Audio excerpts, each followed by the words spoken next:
कपड़े धोने वाली बहू। शादी के पहले से ही विभा को कपड़े धोने का बड़ा शौक था। कभी नल के नीचे तो कभी तालाब के पास। अरे मेरी नीली वाली लुंगी नहीं दिख रही है। विभा की अम्मा, कहाँ रखी है लुंगी? अरे वो तो विभा ने परसों ही धोकर रखी थी आपकी अलमारी में, देखो वहीं होगी। वो ना मैंने आज धो दी, मुझे लगा कि गंदी हो गई होगी। अरे कैसे गंदी हो गई थी? उसे तो मैंने पहना भी नहीं। हे भगवान, इस लड़की के कपड़े धोने की आदत से परेशान हो गया हूँ मैं। जितना तो घर में राशन नहीं आता, उससे कहीं ज्यादा डिटर्जेंट पाउडर का खर्चा है। इसकी शादी करवा दो, शादी जाए अपने घर में ही करे काम, फिर चाहे घर के कपड़े धोने हो या पूरे गांव के। हाँ ठीक बोल रही हूँ, देखता हूँ मैं कोई लड़का। वो दिन भी आ जाता है जब विभा को देखने लड़के वाले आ जाते हैं। लड़की मुझे अच्छी लगी। होने वाली सास कहती है, बेटी अगर कुछ पूछना है तो पूछ लो। वैसे तो हमारी लड़की बहुत ही शर्मीली है, जो बोल दो वो मान लेती है, इसे क्या पूछना होगा। अरे कैसी बात कर रही हो माँ, मुझे इन लोगों के घर रहना है, सवाल तो कई है। हाँ हाँ बेटा, पूछ लो ना, क्या पूछना है। आप लोगों के घर कपड़े कौन धोता है? सास का मुंह बन जाता है।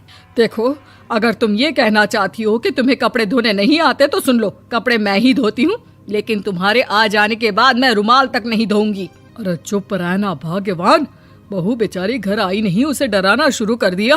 वो क्या है ना बिटिया, अभी तक तो ये कल्लू की माँ ही धोती थी, लेकिन अब तुम्हारे पापा तो दहेज में वॉशिंग मशीन देंगे ही।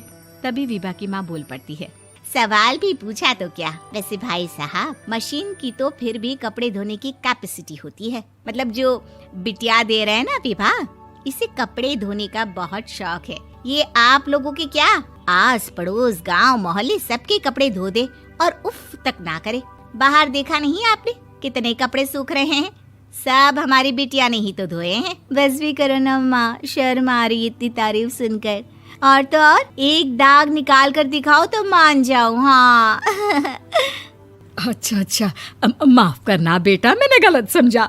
हमें तो रिश्ता बहुत पसंद है। और ऐसे जुड़ जाता है रिश्ता कपड़े धोने का शौक रखने वाली विभा का। उसकी शादी हो जाती है कोयला फैक्ट्री में काम करने वाले कल्लू के साथ। शादी के बाद अचानक विभा चिल्लाती हुई सास के पास आती है। सासू माँ, अरे सासू माँ कहाँ है आप? ये तो धोखा है, धोखा दिया आप लोगों ने मुझे। इसे ससुर के चक्कर के बारे में पता चल गया। अरे तो उसमें तुझे क्यों धोखा मिला है? अरे नल में पानी नहीं आता, कपड़े कैसे कब धुलेंगे? अच्छा, तू पानी नहीं आ रहा उसकी बात कर रही है। तो आपने क्या सोचा? कुछ नहीं। अच्छा, तेरी माँ ने कहा था कि कपड़े धोने का शौक है तुझे, याद आया मुझे। शौक बोलकर कपड़े धोने वाले मेरे जुनून को कम ना आके सासू माँ, कपड़ा धोना मेरा गुरूर है। तभी पति भी वहाँ आ जाता है। अभी मैंने इसे सनी देओल की फिल्म दिखाई है, उसी के डायलॉग मार रही है माँ। अच्छा सुन, साफ साफ बता रही हूँ, पानी सुबह 4 से 6 और शाम को 10 से 12 आता है, समझी? विभा टाइमिंग सुनकर हैरान हो जाती है। ये क्या भूतों का मोहल्ला है?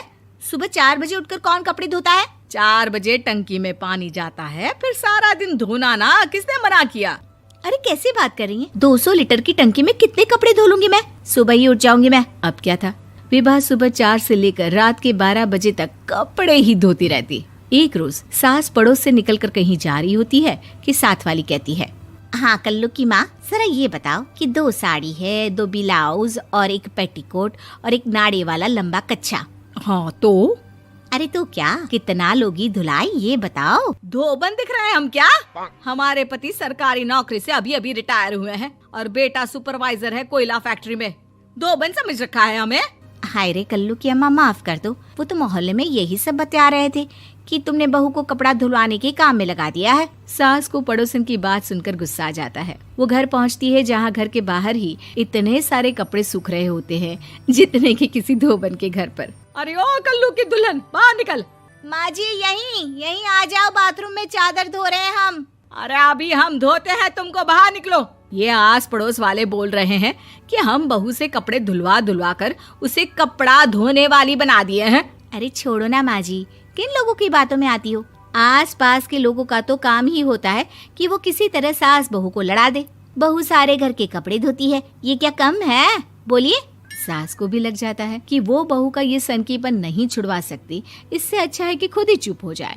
एक रोज सास और बहू मंदिर जाते हैं, जहाँ सास की साड़ी वहाँ खड़ी भीख मांगने वाली से मिलती है। माँ जी क्या बात है, आपकी साड़ी उस भिखारन से कितनी मिल रही है ना? हाँ हाँ देखो तो, दोनों की साड़ी मिल रही है। क्या बात है कल्लू की अम्मा, तुम खुद को तो अफसर की बीवी बताती हो और ऐसी सिंपल सी प्लेन साड़ी पहनकर घूमती हो। सिंपल और प्लेन नहीं है ये साड़ी। तो क्या सोने के धागे से फूल बने हैं? कुछ भी सासू माँ, कुछ भी। हाँ बने थे इस साड़ी में सोने के धागे से फूल। मेरे पति लेकर आए थे मद्रास से स्पेशली मेरे लिए 10,000 की। ताहे भाई साहब इस भिखारन के लिए भी सेम टू सेम साड़ी लेकर आए होंगे 10,000 की।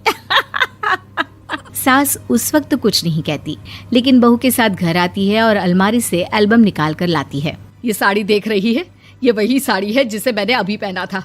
इस साड़ी में ये जो चमकदार फूल दिख रहे हैं ना, ये सोने के धागों से काढ़े गए हैं। लेकिन तू लोकल वॉशिंग मशीन ब्रश से घिस घिस कर सारे फूलों को निकाल कर साड़ी प्लेन कर दी।